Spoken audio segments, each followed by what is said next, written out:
We appreciate all those members who have chosen to stand on the right side of history and thus strongly condemned the act of aggression of the United States and the Israeli regime against my country. Madam President, I address this Council today for the third time since the brutal aggression against my country, first by the Israeli regime on June 13th and now by the United States. I speak with utmost urgency and grave concern on behalf of our people, a peace-loving nation of nearly 100 million people. The timing, nature, and scale of Iran's proportionate response will be decided by its armed forces.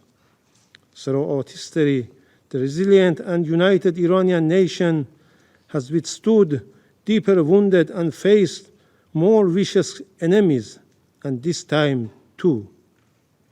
It will show its dignity, strength, and greatness to the world.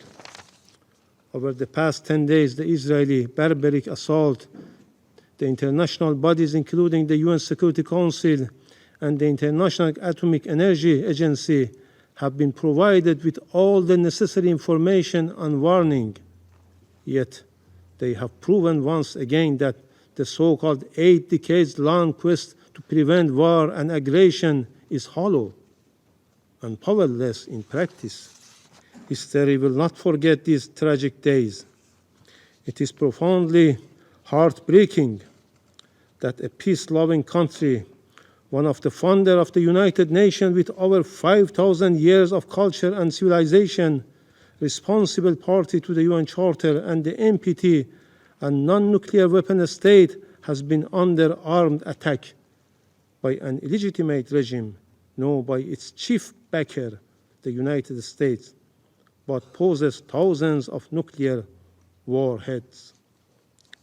The United States, a permanent member of this Council, the depositary of the NPT, and the only state that has ever used nuclear weapons, murdering millions in 2 cities, has now once again resorted to illegal force, waged a war against my country under a fabricated and absurd pretext, preventing Iran from acquiring nuclear weapons. What a bitter and tragic irony. All US allegations against Iran are unfounded, with no legal basis and politically motivated. One clear example is the horrific and cowardly assassination of martyr Major General Qasem Soleimani and his companions. He was cowardly and deliberately assassinated while visiting Iraq at the formal request of the Iraqi government. This crime, carried out by the United States forces on direct order of the then President of the United States, who yesterday again claims the responsibility for such a heinous crime. Major General Soleimani remains a hero for our people and the nation in the region for countering terrorist groups, in particular Daesh.